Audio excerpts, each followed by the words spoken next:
일과 삶의 가치를 존중하고 경제 효과까지 알아보는 일과 나의 연결고리. 오늘은 경기도 일자리재단 일자리연구센터 백준봉 센터장 전화 연결돼 있습니다. 센터장님 안녕하세요. 네, 안녕하십니까. 예, 경기도 일자리재단에 대해서 간략히 소개 먼저 해주시기를 바라고요. 일자리연구센터에서 일을 하고 계신데 여기서는 어떤 일을 하시는지도 구체적으로 좀 소개 좀 부탁드릴게요. 네, 경기도 일자리재단은 2016년 7월에 설립되었습니다. 지방자치단체 최초로 일자리 전문 공공기관입니다. 구직자는 일자리를 찾고 또 이제 구인기업은 일할 사람을 찾습니다. 그래서 경기도 일자리재단은 이렇게 일자리와 사람을 연결하는 경기도 산하기관이라고 할 수도 있습니다.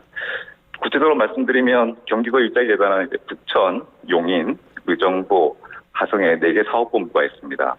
경기도민은 재단의 4개 지역본부를 통해서 지역 상담, 지역 발전을 받거나 또 취업에 필요한 직업 훈련을 받을 수 있습니다. 구인기업 역시 필요한 인력을 소개받을 수 있습니다. 그래서 구직자에게는 일할 기회를, 구인기업에게는 고용할 기회를 제공하는 일자리 사업을 수행합니다. 일자리 연구센터에 대해서 소개드리면 부서 명칭에 나와 있듯이 일자리 정책 및 사업을 연구합니다.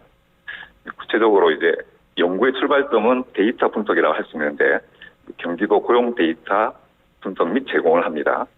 그리고 일자리 사업도 쭉 추진하고 있는 일자리 사업뿐만 아니라 또 새로 발굴해야 될 신규 일자리 사업으로 구분을 할 수 있는데 저희는 이제 기존 일자리 사업에 대한 진단 및 효율화 연구, 다른 한편으로는 새로운 일자리 사업 발굴 연구를 추진하고 있습니다. 그리고 이제 경기도 일자리재단과 관련된 사업부서 및 기타 현안을 지원하고 있습니다. 예. 일자리연구센터에서는 일자리 정책 또 사업 연구한다고 하셨고 또 구체적으로 어떤 일을 하는지 간략하게 말씀해 주셨는데 그럼 그것들을 조금 더 여쭤보도록 할게요. 먼저 경기도 고용 데이터 분석 일을 한다고 하셨거든요. 이거는 어떻게 이루어집니까? 네, 일자리 사업을 체계적으로 수행하기 위해서는 노동시장이나 고용 상황에 대해서 제대로 파악을 해야 됩니다. 직관, 경험보다 객관적인 데이터를 기반으로 이제 사업을 추진하는 이제 소위 증거 기반 의사결정이 필요합니다. 이를 위한 이제 고용 관련 통계가 있는데 통계청이나 고용노동부 등에서 이제 발표하고 있습니다. 대표적으로는 이제 경제활동 인구, 취업자, 실업자, 고용률, 실업률, 구인구직 통계, 이와 같은 고용 지표나 통계입니다. 근데 전국 일자리 통계는 이제 다양하고 세부 사항이 신속하게 제공되고 있지만 지방자치단체의 경우에는 이제 통계가 좀 미흡한 편입니다. 예를 들면 이제 매월 발표되는 통계청 자료 같은 경우는 전국 및 광역 지자체까지 통계가 있으나 표본수가 좀 제한되다 보니까 이제 기초지자체 통계는 포함되어 있지 않습니다. 그래서 일자리 연구센터는 관련 통계에서 경기도나 이제 31군 시군 데이터를 추출해서 관련 통계 및 보고서를 발간 제공하고 있습니다. 그래서 다시 말하자면 이제 경기도 및 31개 시군에 기초자료를 제공해서 일자리 사업 및 정책 수립을 지원하고 있습니다. 이 관련 내용은 재단 홈페이지에서도 확인할 수 있습니다. 예, 고용 데이터 분석은 그렇게 이루어지는 것이고 그리고 아까 또 하시는 일이 재단의 일자리 사업 진단을 하고 또 효율화 연구를 한다고 하셨는데 이거는 뭔가요?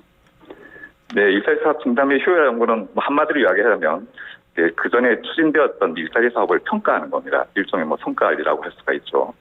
이런 성과관리는 중앙정부에서는 2010년부터 재정 지원하는 일자리 사업에 대해서 유사하거나 중복된 사업을 통합하는 등 효율화를 시작하였습니다. 2018년부터는 본격적으로 이제 전체 일자리 사업에 대해서 성과 평가를 실시하고 있는 상황입니다.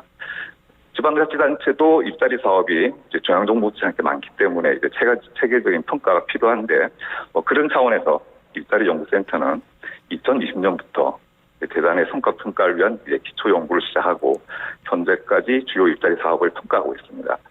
이런 일자리 사업을 평가하는 이유는 일자리 사업의 규모가 꾸준히 늘어났음에도 불구하고 이제 국민들이 일자리 사업 효과를 좀 피부로 느끼기 어렵다는 그런 지적들이 있기 때문입니다. 그래서 일자리 사업 평가는 사업의 효율성을 높여가지고 국민 또는 도민이 체감하도록 하기 위해서 실시하는 겁니다. 예, 성과 관리 차원에서 수행했던 일자리 사업을 평가하는 게 일자리 사업 진단과 효율화라고 설명을 해주셨는데 근데 이게 구체적으로 어떻게 이루어지는지를 설명을 좀 해주시면 더 이해가 쉬울 것 같거든요.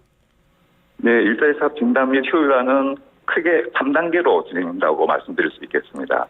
일자리 사업을 수행하는 부서와 이제 논의하는 사전 협의하는 1단계, 그리고 실제 성과 평가를 하는 2단계, 마지막으로 분석 및 피드백을 하는 3단계입니다. 일자리 사업 특성을 고려한다면 사실 저희 일자리 재단 연구센터에서는 직접 일자리, 직업교육 훈련, 일자리 연계, 또 이제 기업 지원 사업 등으로 사업을 분류하고 이런 평가 대상 사업을 선정하고 평가 지표를 선정합니다. 사실 일자리 사업은 상당히 다양한데 이런 직업교육 훈련이나 기업 지원이나 이런 부분 사업 목적이나 성격이 다르기 때문에 유형을 나누고 그에 맞는 평가 지표를 선정하는 겁니다. 중앙정부 같은 경우에도 전체 일자리 사업을 OECD 기준에 맞춰서 6개 유형으로 분류하고 평가합니다.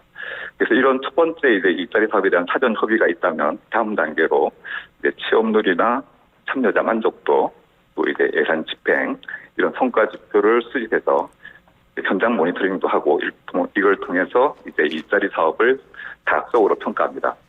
마지막으로 유형별 사업별 진짜 경과를 바탕으로 해가지고 개선 방안을 마련하고 이렇게 사업부서와 함께 공유하는 피드백을 진행합니다. 예. 일자리 연구센터에서는 일자리 정책과 사업을 연구한다고 말씀을 해주셨고 그중에서 구체적으로 어떤 일을 하는지 쭉 설명을 해주고 계십니다. 데이터 분석을 하고 또 일자리 사업 진단과 효율화 작업한다고 하셨는데요. 이게 아무래도 연구 측면에서는 신규 일자리를 계속 개발해내는 것도 되게 중요할 것 같거든요. 이거는 어떻게 진행을 하고 계시나요? 예, 말씀하신 대로 기존 일자리 사업 효율화도 중요하지만 새로운 일자리 사업 발굴도 중요합니다. 특히 중앙부처 같은 경우는 표준화된 일자리 사업들을 상당히 많이 진행하고 있는데 그 외에 지역 고용에 맞는 지역 특화 일자리 사업 발굴도 필요합니다. 이와 관련된 신규 일자리 사업 발굴은 연구 대상과 관련돼서 고용 상황을 분석하는 데서 또 출발합니다. 예를 들어 경기도의 인구 동향이 어떻게 되고 산업 및 직업 특성을 분석합니다. 그리고 이런 인력을 또 사실상 필요로 하는 실제 채용하는 사업체의 구인 수요도 조사합니다. 그래서 이런 어떤 고용 상황 분석과 사업체의 구인 수요를 기반으로 해서 현장 상황을 잘 알고 있는 사업 추진부서와 협업을 통해서 지역 특성에 맞는 일자리 사업을 개발합니다. 그래서 사업 초기부터 사업부서하고 사전 협의, 사업 설계 등을 유기적으로 협업해서 진행하고 있습니다. 예. 새로운 일자리 사업 발굴 간략하게 한 가지 사례만 좀 소개해 주세요. 네, 사례를 하나 들자면은 최근 상황을 하나 말씀드리겠습니다. 지금 현재 기후위기에 따라서 탄소 중립 추진이라는 게 글로벌 이슈로 대두되고 있습니다. 그래서 이 탄소 중립 추진 같은 경우는 기존 산업의 저항과 그에 따른 일자리 변화를 초래할 것입니다. 그래서 대표적으로 본다면 내연기관 자동차가 점차 전기차와 같은 친환경 자동차로 대체가 되고 있죠. 전기차 보급 확대에 따라서 사람들이 많이 생각하고 있는데 차량 충전기 이런 부분이 부족하다고 이야기하는데 이런 시장이 급속하게 성장할 것입니다. 그에 따라서 관련 인력 수요도 증가할 것인데요. 그래서 이에 필요한 인력 양성이 필요할 것이라고 생각돼서 사업 수준의 타당성, 충전 산업 기업의 인력 수요 조사, 그리고 사업 설계 등을 진행하고 있습니다. 내년에 이런 직업 훈련 일자리 사업에 반영될 것으로 생각하고 있습니다. 예, 알겠습니다. 앞으로도 일자리 많이 연구해서 좀 많이 만들어 주시길 부탁드릴게요. 네, 감사합니다. 예, 오늘 말씀 감사합니다. 지금까지 경기도 일자리재단 일자리연구센터의 백준봉 센터장이었습니다.